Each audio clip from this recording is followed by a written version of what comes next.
According to the cloud. Putting Q&A up.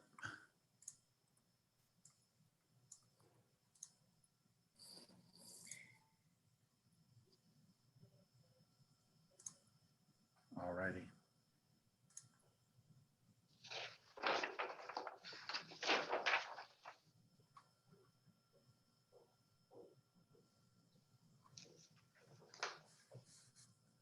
All right, we're just waiting for everybody to get on. So hang tight just a second. We'll give it a few minutes. And once we see everybody's been able to join us, then we'll get started on this. But it shouldn't be too long.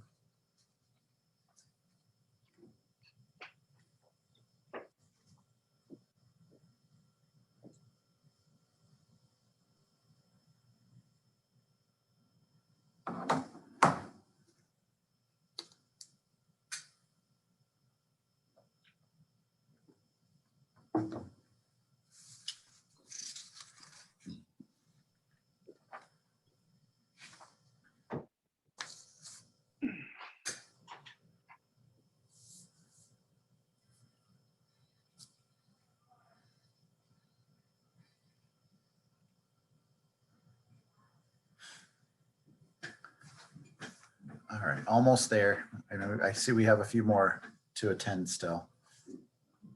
Hey, Vic, I was on this cab collective thing the other day and I gave you a shout out about being part of the whole AVA, putting the AVA together and everything, and about cab, obviously, but that was pretty fun. It was a neat history thing, but I was stoked to see that you were in that book, this one. Oh, yes. Yeah. The ancient history. Yeah.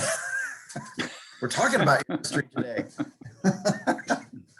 But yeah, anyway, that's a good book if you haven't checked it out yet. I actually kind of ran through it preparing for my history talk for cab the other day. So yeah. We ordered some for to offer at the tasting room, such as it is, but I haven't actually read it yet. There's lots of other things to be doing, you know. All right, where are we at here? Let me look to see if we've got everybody that said they were going to join us on.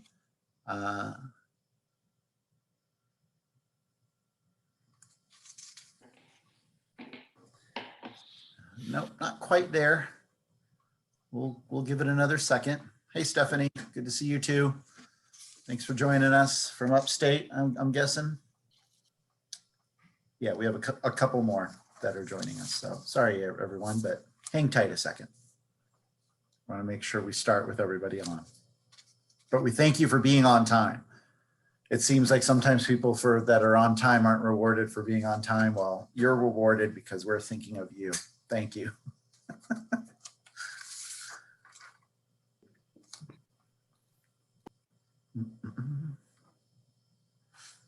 We need like on hold music right now.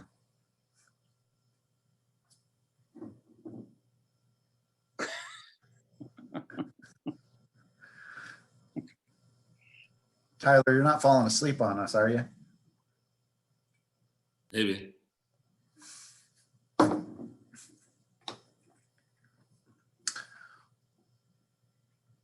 Right, looks like we're missing 4 still, you guys, so hang on just a second. We'll get rolling. For those of you that are on, I'll say this now. As far as wines, there's 6 wines in front of you. You know, we're not expecting you to open all of them. So let's get that out. If you've already done that, well, I guess you're going to be having some friends over or something if you can. Otherwise, what we're going to be doing is for each producer, our goal is to, of course, taste through at least one of their wines. And then if there's time towards the end of the presentation, we'll get to the other wines as well. But for Tyler, for his wine, it's the white wine that you have in the lineup, Pinwheel, which is the Grenache Blanc, Roussanne, and Viognier blend. From Vic's offering, he's going to be talking mostly about the 2015 Tannat. We will be talking about all the wines, of course, but this is just for purposes of actually tasting while you're on with us. So for Vic, the 15 Tannat, and then For Amanda with Ancient Peaks, we're looking at the 2010 Oyster Ridge. They're kind enough to bring that out of their cellar, and it'll be a fun wine to go through, as it's, 11 years old. So we'll be checking that wine out. The other wines, of course, if you've opened them, great, taste them as we go as well. We're not really necessarily going in a tasting order. We're going more in a chronological order, if you will, since this is called Riding the Paso Wine Wave. And so that's what we're going to be doing, is going through kind of these periods of time. So I can kind of repeat that again once I get the all clear. And, but just so you know, those are the wines to open. Oh, and please use the chat if you have any questions, even ahead of time or during. We do have people watching and monitoring the chat, so that way we can help answer some questions. People from our team here, I know that some of the wineries have their teams on board as well watching, and 2N Communications also is on board and having an eye on the chat. So let her rip.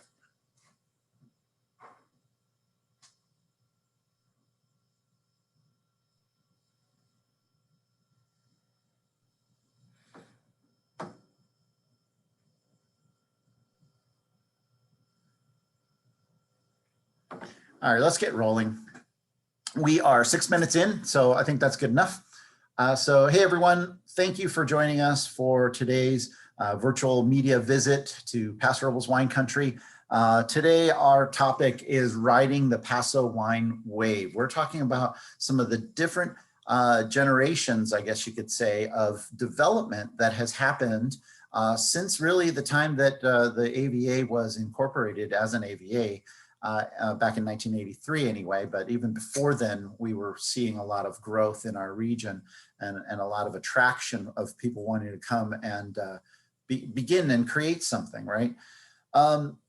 Today, we're gonna be talking to Vic Roberts with Victor Hugo Winery, with Amanda Wittstrom-Higgins of Ancient Peaks Winery, and Tyler Russell of Cordenton Nell, each of them representing a different wine wave over time. And I'm going to give them just a quick hot second here to say hello, their brand, and you know, your 30 seconds, if you will. Vic, why don't you kick it off? Hi, I'm Vic Roberts, small winery here in Paso, Templeton Gap District. We are 100% estate. We've got about 78 acres of vines on site here, and still basically the same plan we started out with. Small production lot in a renovated 120-year-old redwood barn on site. So that's it in a nutshell. Cool. And I know we're going to get a lot into your story here in just in a few, but thank you for saying hello. Let's go over to Amanda. Amanda, hi. Hello and happy Tuesday, I think it is. Is it Tuesday, I believe? Amanda Wittstrom-Higgins here, Executive Vice President for Ancient Peaks Winery, and also one of the families that owns not only the winery, the vineyard, and the ranch it sits on. I'm a proud fourth generation San Luis Obispo County resident, and I'm so proud to represent our area and our family's company here today. So thank you. Thanks so much for having me on, and thank you to you all for taking the time to tune in. Cool. Thanks, Amanda. Tyler Russell, Cordenton Nell. I'm Tyler Russell, owner and winemaker at Cordenton Nell Winery. Started in 2006 in Paso Robles. Been there ever since. Yeah, I specialize in Rhone varieties for Nell and Pinot Noir and Burgundian varietals for Cordenton, located in an industrial area just outside of Tin City. Cool, excellent. And like I said, we're going to dive deep into all of their backstories and everything. First, real quick, history of Paso. So wine basically arguably began here as it did around the rest of the state when the missions were established. For us, it was Mission San Miguel, just a little bit to the north of here. By the 1800s, after it was established, I believe it was in 1797, but by the 1800s, we had about 19 acres of vineyard grapes planted on those mission grounds. Eventually, they started making those wines at some of the commercial wineries in town. Commercial wineries basically started Well, basically after the gold rush and the gold rush bust, when a lot of these immigrants didn't make their wages or whatever it was up north, they didn't cash it in, if you will, in the gold rush, and they started to, these migrant farmers and the like, started to kind of move across the state. Some found themselves in San Luis Obispo, of course, this county that is, and began growing grapevines. It was part of their culture. It's part of what was on their dinner table. Eventually, those immigrants eventually became really part of the commercial wine movement here. Many of them with last names that ended with a vowel, much like myself, Toronto. These Italian immigrants and the like were creating Zinfandel, jug wine over time. This is on through the 40s after Prohibition and into the 50s. It wasn't into the 60s and 70s when we really started to see a really good growth of wine being planted here. In the 60s, a lot of Cabernet Sauvignon, of course, all throughout the state, but especially here, thanks to a few people that were, I guess you could say, innovators in a sense, in trying to grow this wine industry, this burgeoning wine industry of Paso Robles. One man by the name of Jack Foote, he was a agricultural advisor to a lot of these younger, newer plantings and newer growers. And it was his mission to get more cab in the area, but also in effect started to get a lot more plantings in the area. And so we saw a lot of these new families like the Steinbeck families and the Eberleys and so many more anyway, sorry, that ended up starting to establish their wineries here. And so really this first big wine wave movement, really you could say started in the 70s and then through the 80s. And this brings us to Vic Roberts, who Vic established his winery back in the 80s, of course, and I think it was 1985. He started this vineyard with his wife. It was a husband and wife team. I believe it still is a husband and wife team to this day. But it was after graduating from UC Davis that you kind of caught this wine bug, or maybe you caught it before, Vic. Why don't you take it from here and a little bit of your history?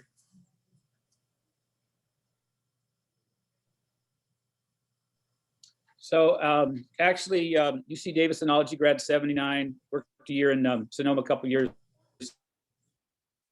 Temecula, came to Paso and for a startup winery. And my wife Leslie and I bought the piece of property here in Templeton in late 84, started planting vines in 85. I was a winemaker out at what used to be Creston Vineyards. It's gone through several permutations since then, but that was the day job. And basically we planted the vineyard in small increments, sold all of the fruit until 97 when we started Victor Hugo.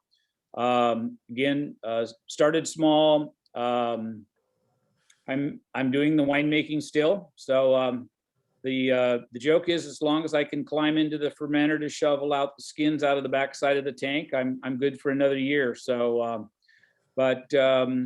everything has been small production. The vineyard's bigger than the little winery. We actually do sell some fruit to some of our neighbors every year. And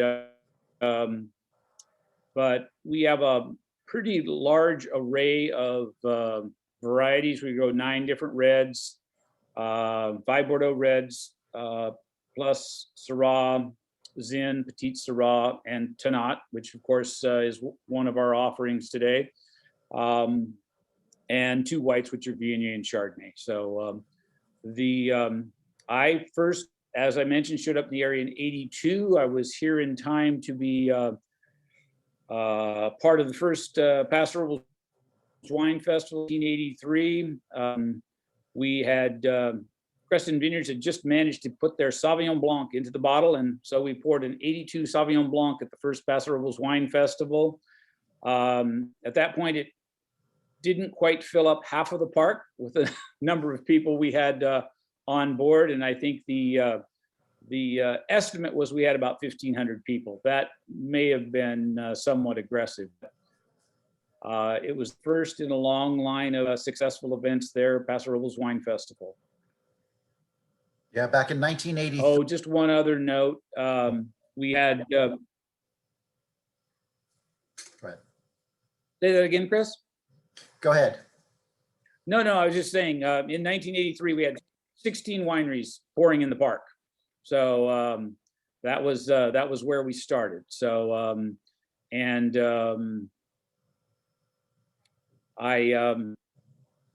most of the wineries were pouring Zin and Cab. That seemed to be the predominant wines that were being poured early on.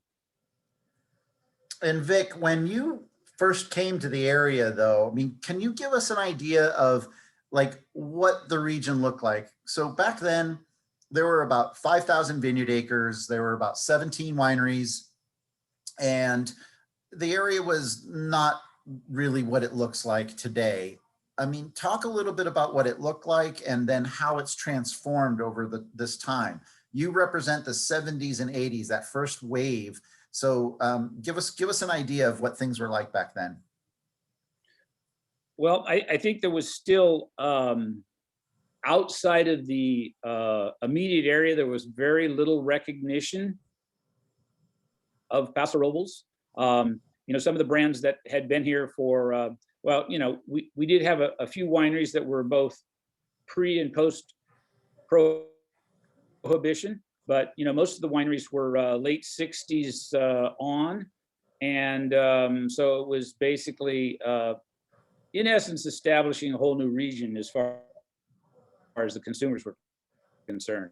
And it was not unusual to go outside of the Central Coast and proudly tell someone, I'm from a winery in Paso Robles, and they would look at you and they didn't really know where that was. So and of course that was one of the goals of the Paso Robles Wine Festival. The biggest winery in the area at that point was Estrella, which is Gary Eberly and his brother were involved in that before Gary left and started his own brand. But there were some of the traditional wineries. I mean, where Dow is now was HMR. The Hoffman family had put in a planting there. Actually, some unusual varieties. They put in things that such as Pinot Noir, Chardonnay, some other varieties that hadn't been planted widely in the area. So there were some pioneers that were taking some risks. So it was, but it was still an area that, from the general consumer standpoint, we needed to educate them. And back then, when those plantings were going in, that was partly the gentleman that I mentioned already, Jack Foote, who was a little bit of a part of that, but then also Andrei Chelichev, I believe, was basically an influence in some of those plantings. Isn't that right, Vic?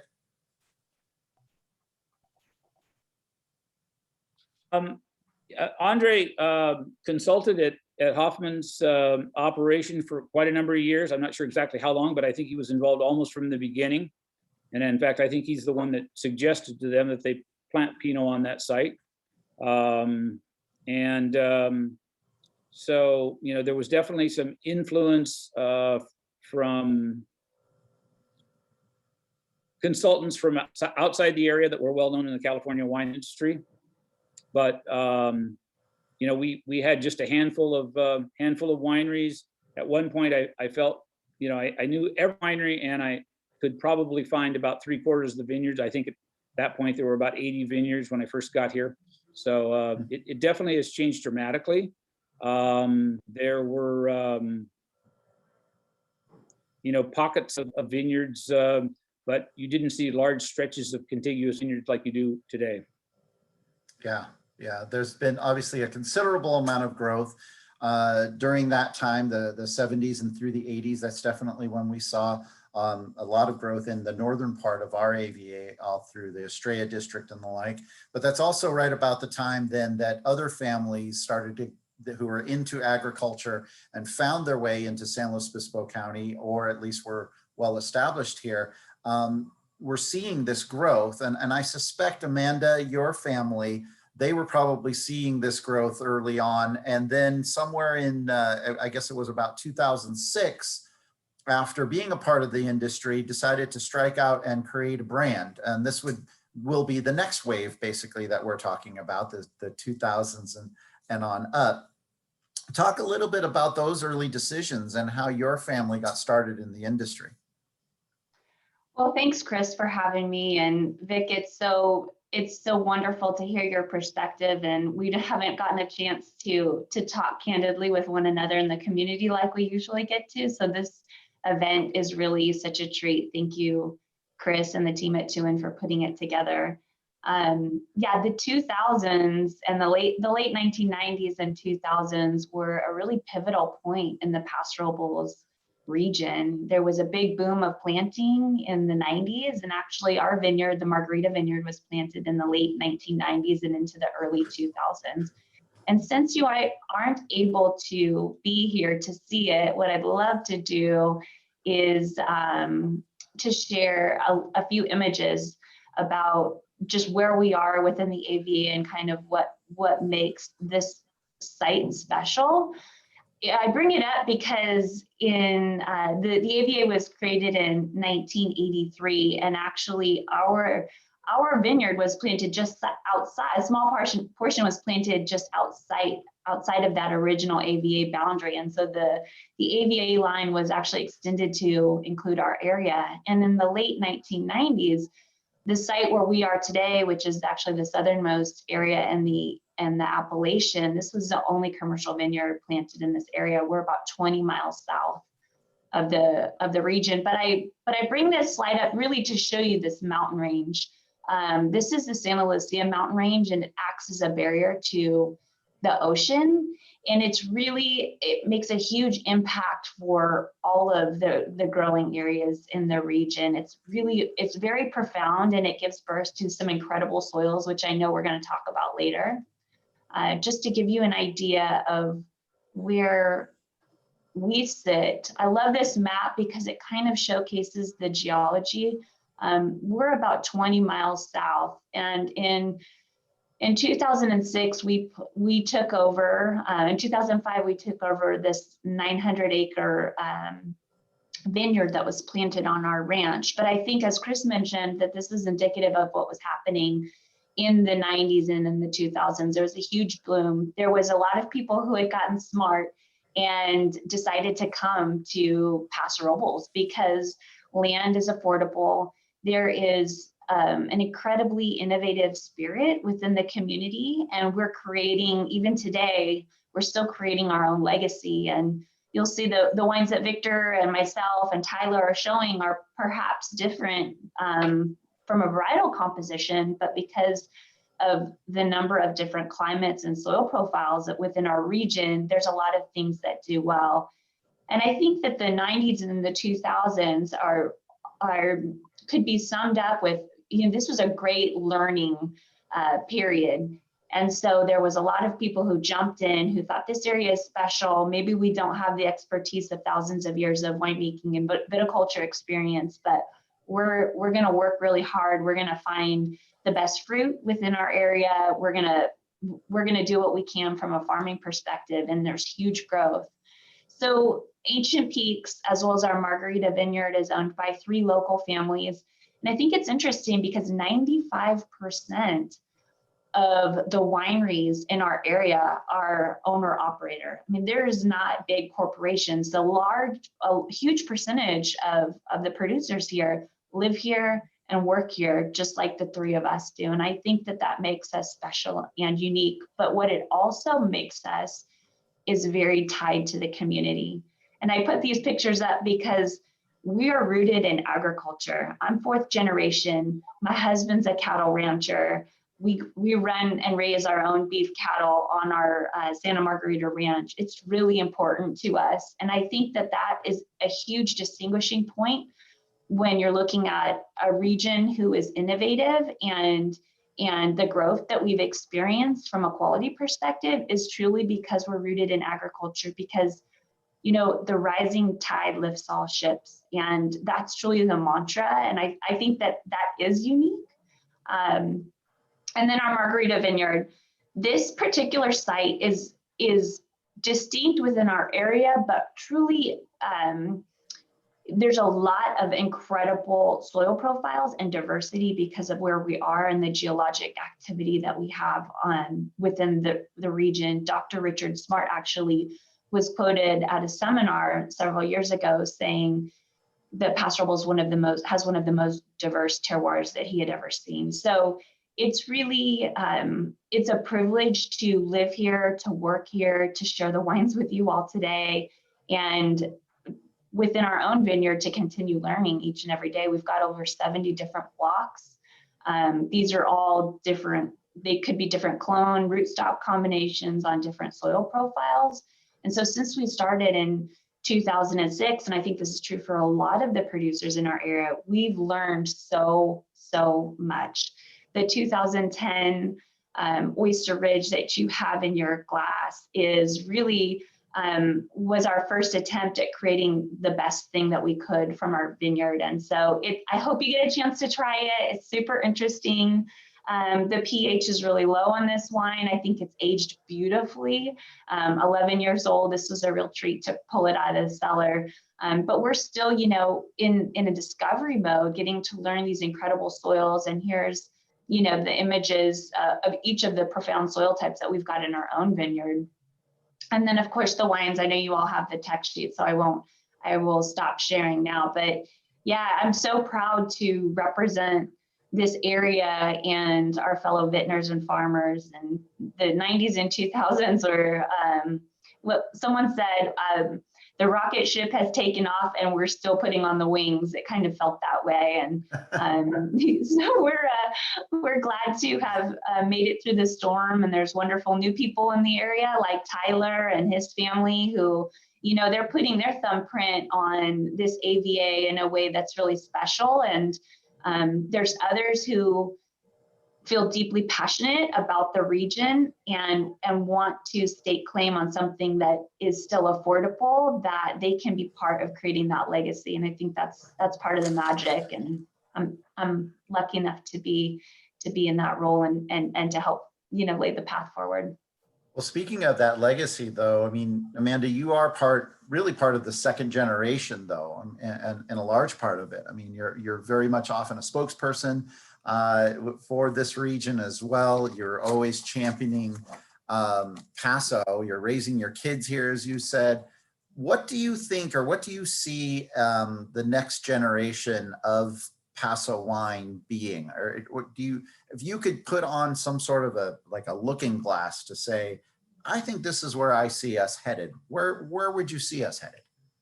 You know, it's so funny because about 30 minutes ago, owner Doug Filipponi, who has been absolutely instrumental in the Paso Robles region for helping us all stay connected, and is still really active in a number of nonprofit organizations which promote the area, was just in my office, and we were talking about long-term planning and vision. And really, I think as a region, it's the tip of the iceberg. There is a number of areas that are being redeveloped or, you know, identified and developed as, you know, really great spots. I think we're farming more meticulously. I think there's a number of people who are incorporating a healthy amount of science and innovation, but still true to the agricultural roots that we have. So I honestly think that you haven't even seen what we can do yet. If we knew then what we knew now, I can only imagine where we'd be at today. But the future is really bright, and I'm so thankful that those of you that are on this call have taken the time to write about us, talk about us, take an interest in our region, because it takes a real community, and we are very, very blessed, you know, to live where we live and sharing a bottle from the land that we cultivate. There's nothing more gratifying than sharing that with others. Yeah, and speaking of the community, I mean, your ranch there, you only make a certain amount of wine from what you grow, and there are a lot of growers around that buy from you. Isn't that right? Yep, absolutely. It's you know, we're a farming company. We've been grateful to have wonderful distributor partners across the country. All of our wines are nationally distributed.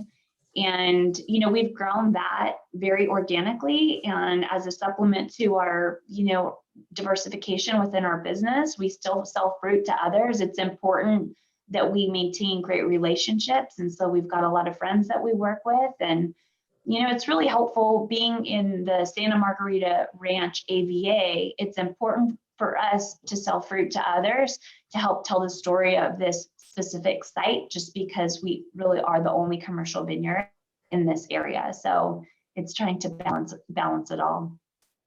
Absolutely. We're going to come back around when we talk about wines here in a minute, just letting you know, because we will talk about the specific wines, and I have more questions to try to pull out of our panelists today. But I want to get over to Tyler. Thank you, Amanda. I want to get over to Tyler.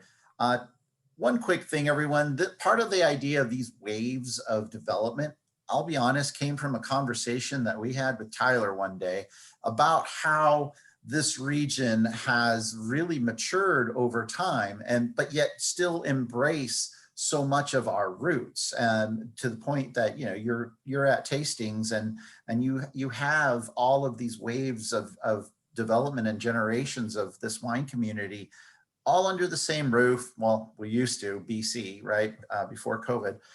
But we would have these kinds of occasions that would happen, and it's just, in a sense, startling to be able to look around and see history in the making. So I just wanted to throw that out there, that thanks to Tyler for this cool idea.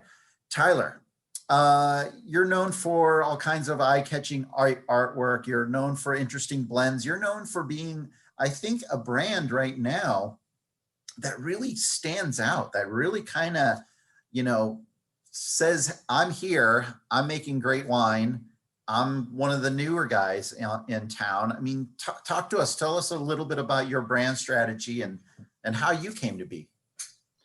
Well, thank you, by the way, because I'm honored that you see it that way, because it's hard. You got to be aware and not look at yourself that way in order to push yourself in that direction. So I appreciate that you see something, and thank you. I just want to real quick shout out Vic Roberts, because I've never met Vic and I don't really know his story, but I've had the wines, and he is an OG, and I've always known who he was, and to hear him talk and speak on what he came from is really cool. I appreciated that. And also Amanda is like one of our biggest like sounding boards for the region. So I just want to take an opportunity to thank you for that as well. But yeah, so I got to the Paso Robles area in 2006, which was a while ago, but more recent than the other two, obviously. But I started working for other people, my first job was at Dover Canyon Winery over on Vineyard Drive, and that was kind of something that I just fell into, and I worked there for a little while and was given a ton of grapes my first year as a bonus, and started making a little bit of wine, and just kind of that was the birth of my first brand, Nell, which is again all Rhone varieties. And then just kind of worked other places over the years and kind of made it in the corner if I was lucky enough, or at a buddy's place, and just kind of a couple tons here and there, whatever I can get my hands on. Sometimes my grapes would come to me the day I needed to get them, because that's how I could afford them at the time, and it was just pay to pick it kind of stuff. And so yeah, I really just started the brand that way, and then eventually we landed at Zenata Cellars, and that's where I really, you know, was able to work out a deal where I was going to openly be making wine in there as well, and really starting to get the brand off the ground.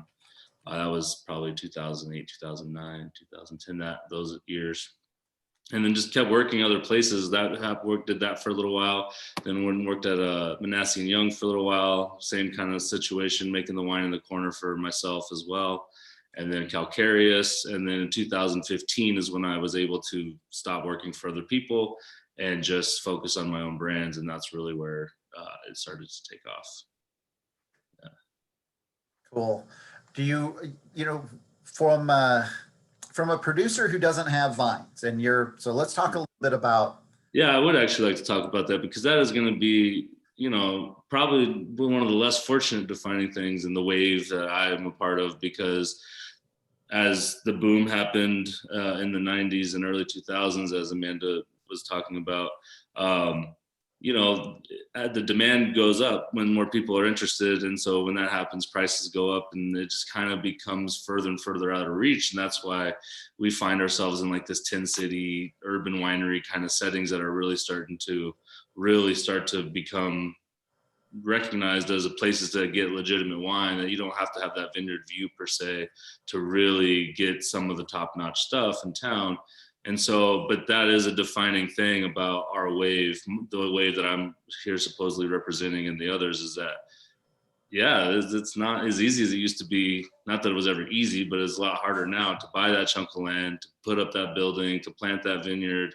I mean, not just the economics of it, but the red tape that we now have and all that stuff, which is there for a reason. And I'm not trying to be controversial, but it does create hurdles for newer generation that are serious. And unless, we don't want to be all sit around like vultures waiting for something to go away to swoop in on something either. We want the community to flourish. We just, want to be, do our thing as well. So it is an interesting thing to bring up.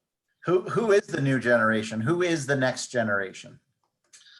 Well, I mean, outside of myself, apparently, there's Turtle Rock. There's Top is another one that's doing really cool things.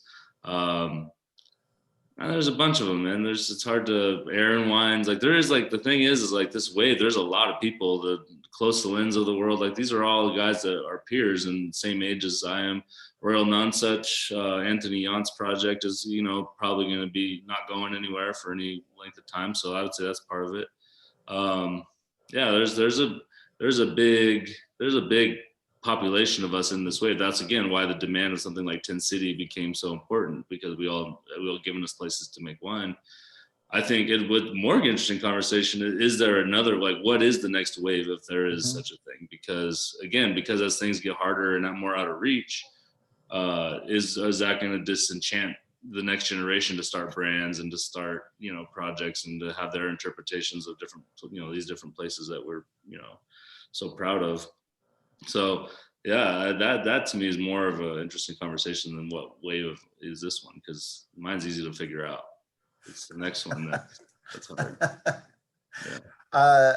One question that I have for you before we get into wine, because I'm gonna, since Tyler is the white wine, and once again, just in case you missed it, we're only gonna try to get to we're gonna get to 3 wines. If we have time at the end, or if we stay long, we can do all 6 wines.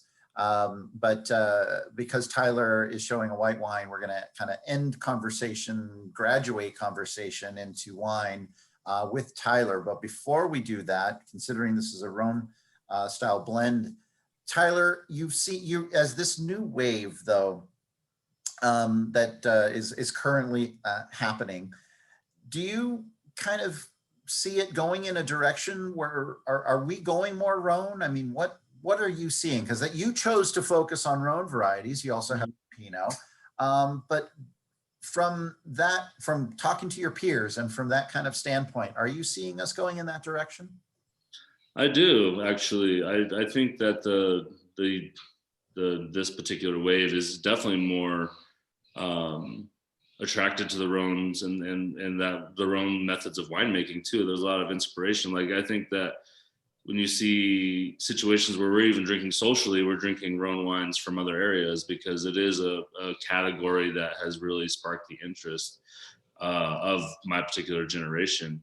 A lot of that is because of the recognized potential that, like when Vic was planting grapes and even when Amanda's family was planting grapes, like you kind of had to plant either what was known or what was maybe sellable outside the area. Like you had to, like, Syrah was not on the tip of people's tongues until 8 years ago, it seems like. Grenache, even more so, people still come to the tasting room and say, I've never really had a Grenache. And like, okay, well, and so like, I think now that the consumers are typically getting more savvy, it opens up opportunities to do something like that. And again, the Rhones have shined. So it's not necessarily like we decided, Rhones, the Rhones decided Paso.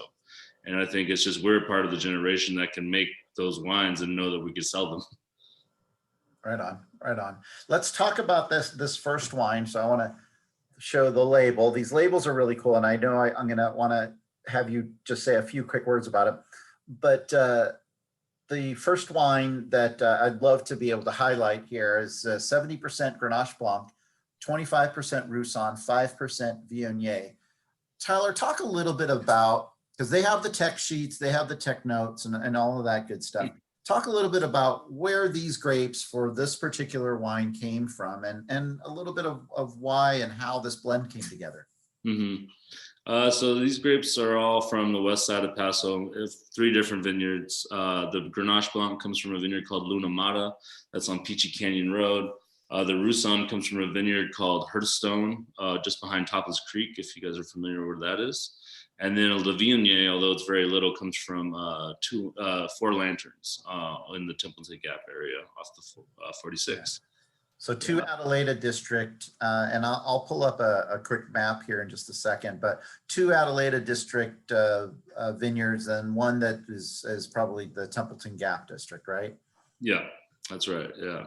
And the Grenache Blanc, which is the star of the show in this particular wine, comes from Vineyard Luna Mata, which is on Peachy Canyon Road and farmed by Stephanie Teresi, who is she's just, I don't know, she's such a pleasure to work with. One of my favorite farmers in the area for sure, and she's just like a wealth of knowledge and committed to farming very ethically and all that good stuff. And anyway, so the Grenache Blanc is grown there. It's one of those sites too that when you're at there, you just kind of know why you're like that. You don't have to be told that it's special. You just, when you're there, you just know it is, because of the soil is just, as limestone as it can get really in the area. And it's just one of those vineyards that, it's really special. And it's about right here on the map, if you can see. Sure.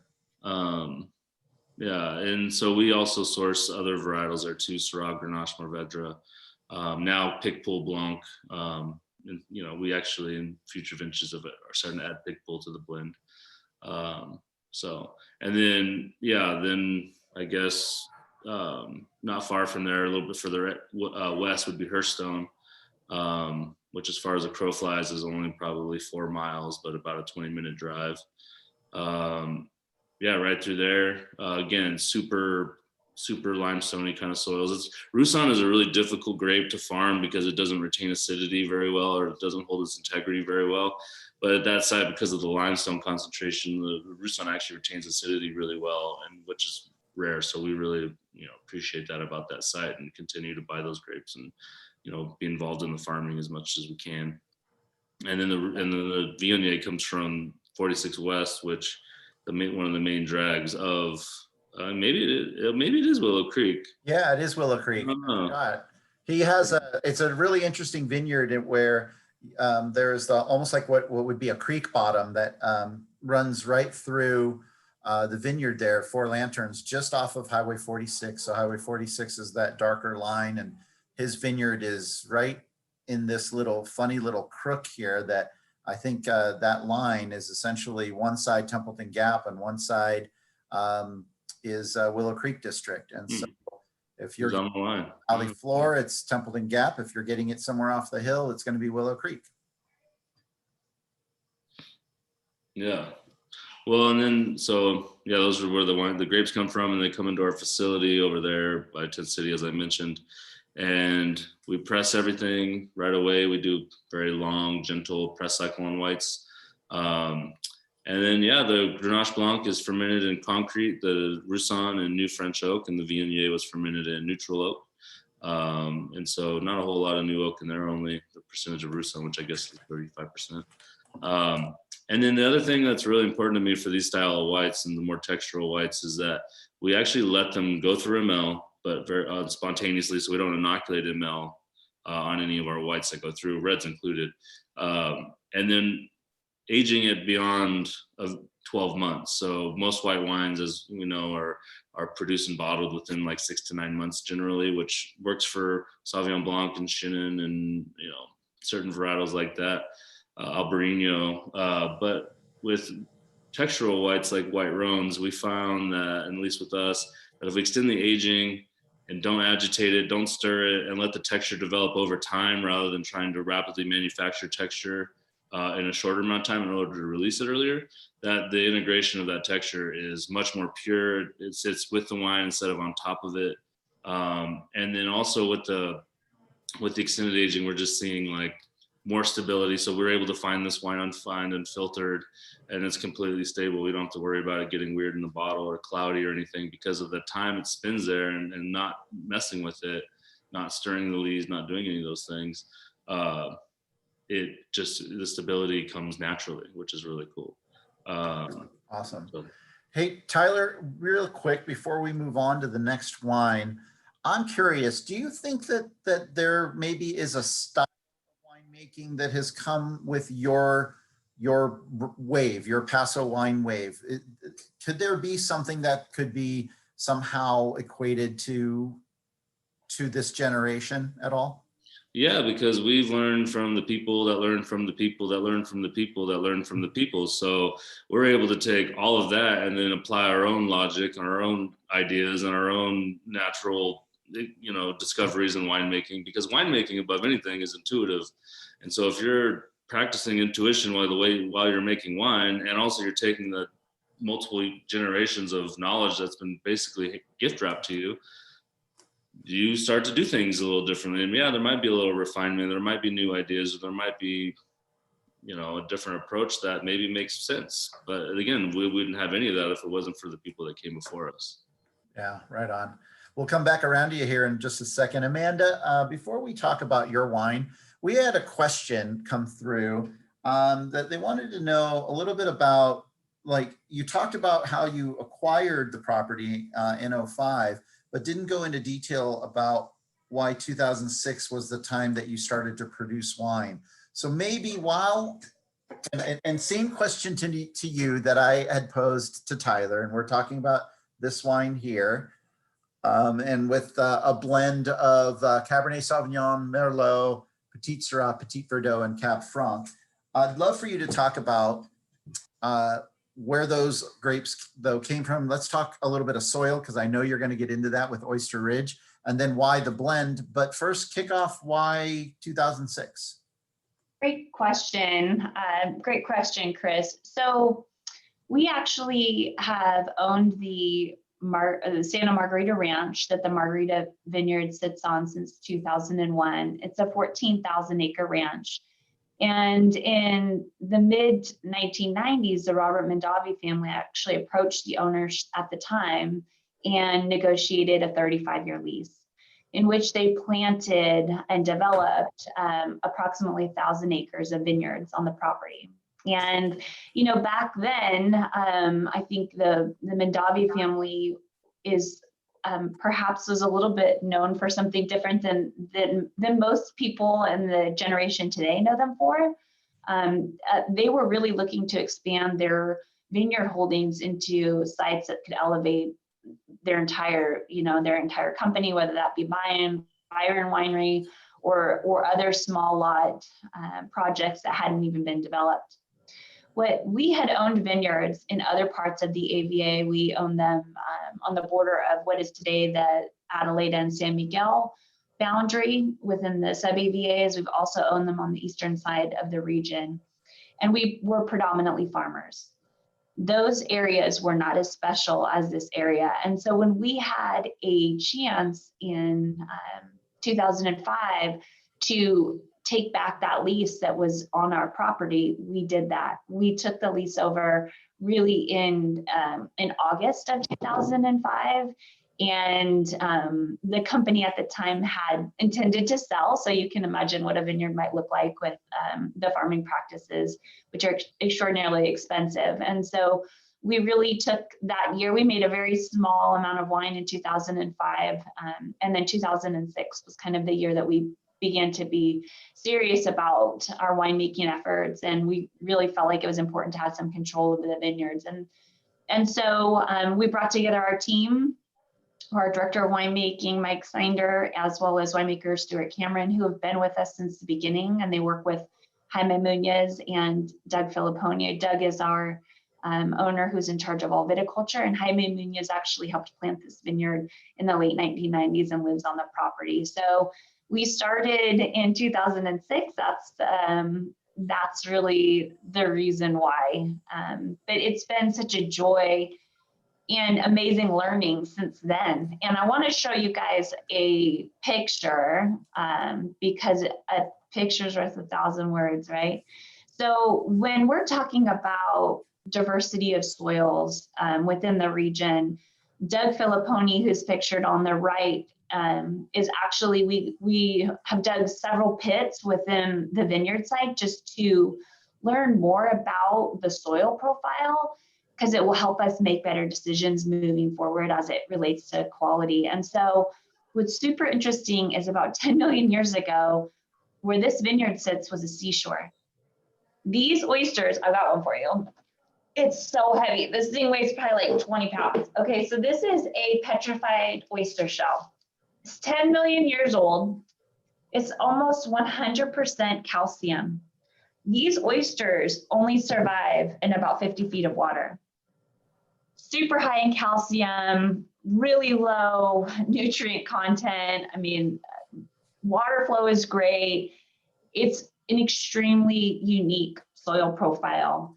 This is probably one of the most highly concentrated areas in our ranch, but veins of this travel all throughout the vineyard. And you'll also find areas of sea life in many other parts of the AVA. There's whalebone remnants, there's shark's teeth.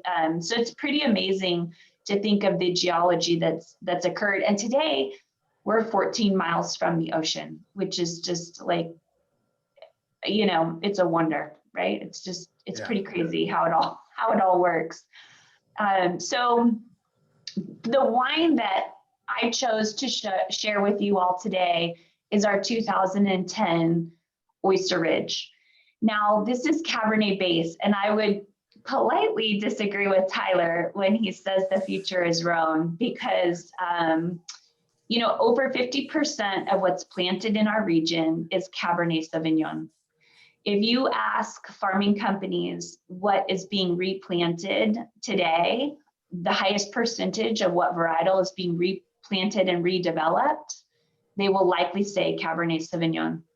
The market nationally is really, seems like it can't get enough of Paso Robles Cabernet, especially because quite a lot of it is retailing for under $30, which is a price point that a lot of people can afford. There certainly is a huge movement for Rhone varietals, and probably more producers that are specializing in Rhone varietals. But I noticed on Tyler's text sheet, he only made 200 cases. And I think that there's, you know, a larger amount of Cabernet Sauvignon and Cabernet Sauvignon blends in the marketplace than any other varietal.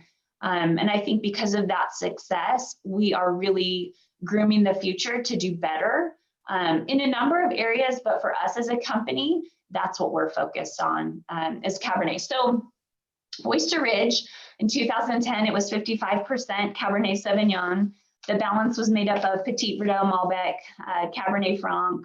No, I'm sorry, that's the wrong text sheet. 27% Merlot, 11% Petite Syrah. And what's interesting is 2010 was a really cold year. And this wine took quite a while to come around, and I'm so excited to share it with you today. And I think that one of the reasons that it has aged beautifully is if you notice the pH is really low, and that's the natural preserver. You can also see that there's a healthy dose of Petite Syrah in this blend. So I think that that was a, you know, way back then, it was kind of filling out that mouthfeel. But what I'm so excited about is if you open that bottle, and I hope you've got it in your class, if you look at the color, I mean, there's very little change in color. I mean, it would be, if you showed me this wine in a blind tasting, I would not tell you it was 11 years old. So I think that as a tribute to what we have to offer in the future, I love to sometimes bring out older vintages because we are such a new region. It's nice to see wines that have aged well, that still over deliver for the price point, which I hope you like it. And if you don't, just wait till after the seminar to tell everyone, right? Or maybe don't. I think you've got a good point there, though, in that it is really neat to be able to see the age worthiness of some of the Paso wines. Granted, everybody likes to drink their wine shortly after purchase is a lot of what, spending habits exist out there. But yet some people do want to age their wines and they want to see how they age and find some different nuance. Vic, you are sharing a 15 Tannat with us, so it's got a little bit of age on it. And I got to tell everybody, I've actually had even older wines from Vic. I know that there's been a couple Petite Syrahs that we've actually enjoyed and popped open that were definitely much older than a 15, going back quite a ways. And you've been here a little while. You've seen the age worthiness even of the region. But before we get into that anyway, let's talk a little bit about Tannat. You planted Tannat. When did you plant this, and why a varietal wine?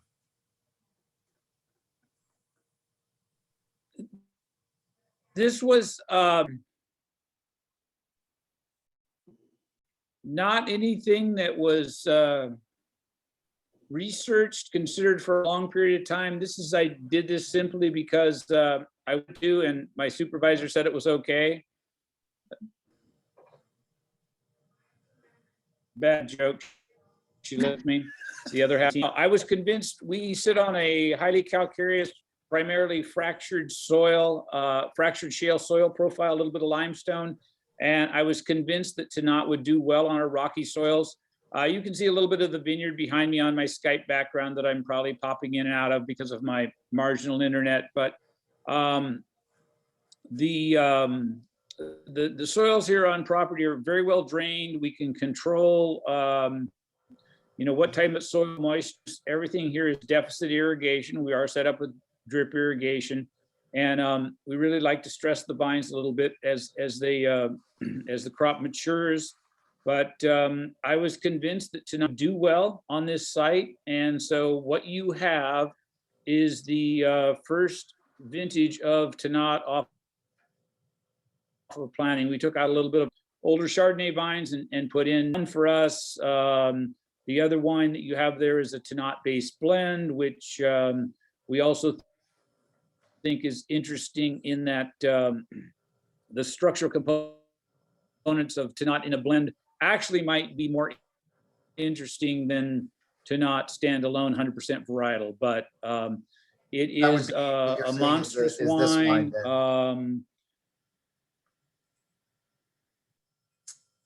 Basically saying the contemplations, yes. So and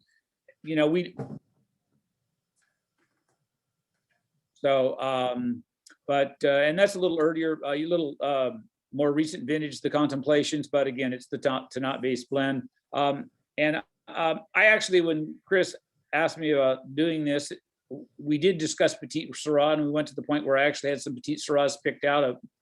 I think I had a 15-year-old Petite that we were going to show you, but then we decided, well, I do Petite Syrah a lot of the times when I do these, and I just do something different.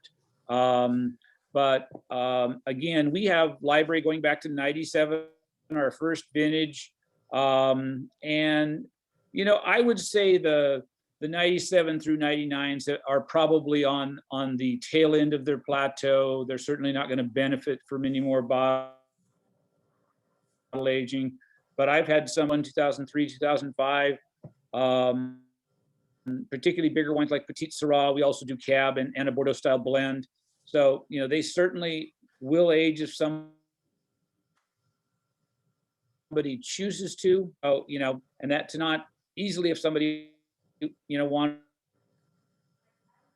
to hang on to it 10 years, not be. So I don't know if you want me to go into the winemaking, the tech notes, production, and pick, crushed, destemmed, into a fermenter, pumped over a couple times a day for a little over 2 weeks. Not a lot of extended maceration after dryness in tank, just pressed off and to barrels almost immediately. All of our malolactic reds in barrels is spontaneous. We don't inoculate.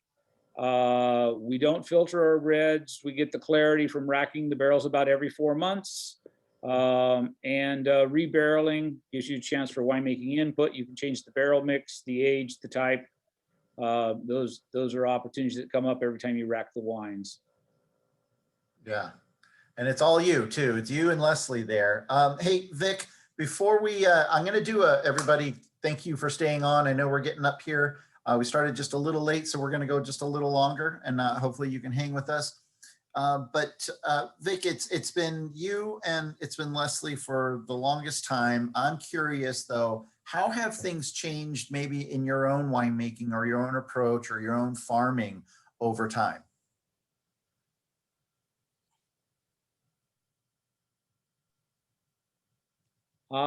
You know, I think farming has evolved in that, you know, we had finished planning out our vineyard, the footprint, the last planning was in 2000. And we actually, when we planted, I mean, this is, I don't know per se ours, but the region, you know, when I planted our first section of vineyard in 85, the vast majority of vineyard in the area was own root. In fact, there were people that thought I was wasting a lot of money when we put ours on phylloxera nematode resistant rootstock that were specifically drought tolerant for our vineyard site. You know, but some of our original plantings are still with us, so I think it worked. And I would say just what has changed is the fact that we've gone to superior clones of grapes that we're planting, better rootstocks, better irrigation system, better trellis systems, closer spacing on the vine rows. So I think these are all things that have happened while I've been here in Paso. As new vineyards are planted or vineyards are reaped, you know, those are the things you're going to see. You know, with better trellis systems, you're growing better quality grapes because you get more light and air in and around the fruit. You know, it minimizes the need, you know, for mildew or bunch rot control because you get that great air circulation. So I think these are all improvements, you know, particularly on the vineyard side. The winemaking side, you know, we don't actually incorporate any of the cement fermenters into our regime. I'm, you know, stainless steel fermentation, or heaven forbid I run out of space and I have to use 1-ton food grade plastic bins and hand punch. But that's the way I've been doing it now for 40 years-ish. And we've kind of stuck that way. And you know, our philosophy is once fermentation is done, we want those wines in barrels for their entire life. So in other words, they will go into a mix of new and older barrels by design, so we can get them the lengthened barrel without over oaking the wine. So Thanks, Vic. hopefully I gave you part of an answer.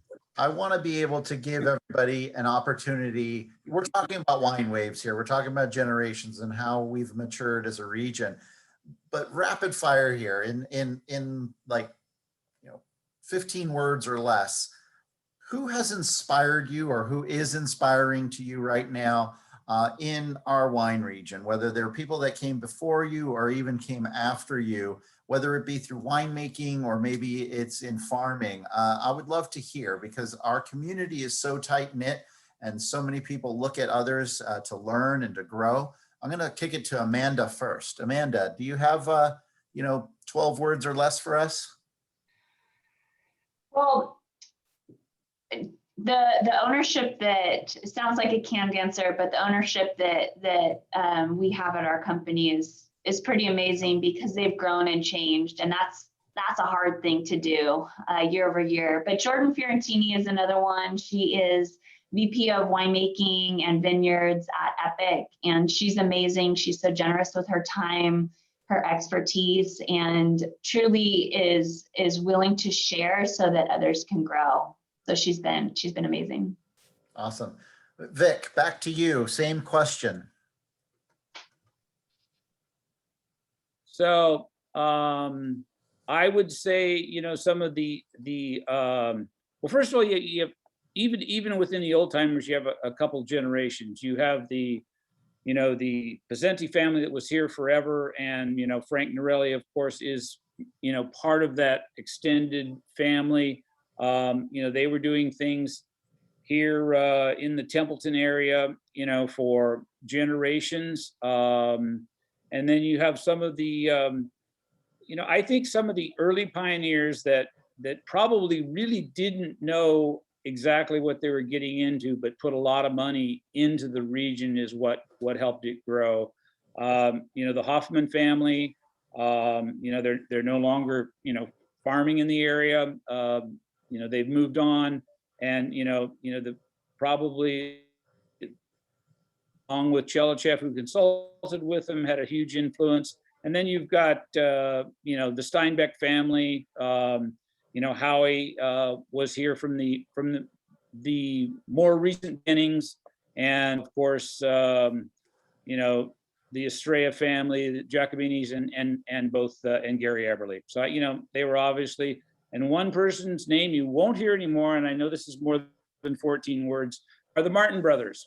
And both Nick was the winemaker and Tom was the marketing genius. And you know, Tom was a huge part of getting the AVA, the push for an AVA started.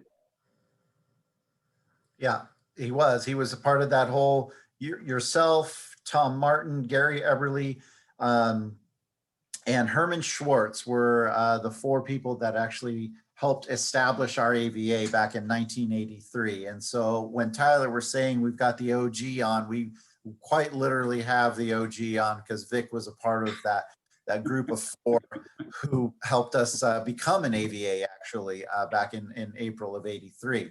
Tyler, same question to you. Yeah, I mean, I'm sitting here trying to think, and it's like so many names come to mind. And, you know, I want to take a minute to shout out Ken Volk, because he really saw something in Paso from a commercial level that I don't think a lot of people did. And he built a monster and did his thing. And yeah, Ken, he's any guy that's super generous with his time. You know, I've worked for multiple people that worked under him at some point. So that's like how I know who Ken Volk is. And so, like, again, it's kind of like that family tree. Learn from the guy who learned from the guy who learned from the guy. Ken Volk is one of those guys for me.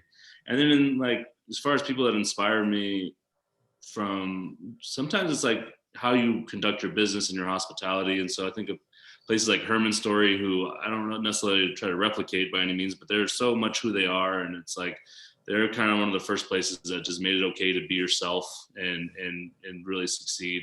And then like Matt Trevison and Lindy Collado, I've always been inspired by his wines, and Justin Smith and Stefan and all the obvious people that have just really, you know, taken things to a, you know, different level, not a higher or better level, just a different one. I think it's safe to say that with Paso, we definitely wear our personalities on our sleeves here, because everybody that Tyler has done a shout out to, Amanda as well, and Vic, you meet these people and they're about as true can be as personalities and people, and have all had something to do with elevating the overall brand awareness of Paso. So great shout outs. Awesome. Thank you for that. Thank you everybody for being a part of this. I can't believe we're already just a little past an hour. These things go by so quickly, and we don't want to take all that too much more of your time, but if you get an opportunity, do go to pasowine.com, check out some more information about the region there. I know that Tuin Communications has sent you plenty. Please reach out to our winemakers either directly. I think their contact information was included, or you can go through Tuin, you can go through me. If you have an opportunity and want to learn a little bit more about Paso, you can go to a couple of links on our site. One is our podcast, Where Wine Takes You, where you can actually listen in on some interviews with some of the folks on this panel and future panels. You can also check out our weekly show that I host on Thursdays at 3 o'clock. It's called the Paso Wine Hour. You can get the link on pasowine.com, and there's past shows where Amanda's been on, Tyler, Vic, and other people that they've given shout outs to today. Ken Volk for one as well, that we did a whole Ken Volk show on people that found their start in the wine industry with Kenny. So thank you again, everybody, for watching. Thanks to Tuin for putting this together. Amanda, appreciate you being on. Tyler, thank you so much. Vic, appreciate it. Say hi to Leslie too. I know she had a large part of you being on today. So thanks everyone. See you next time. Thank you. Thank you.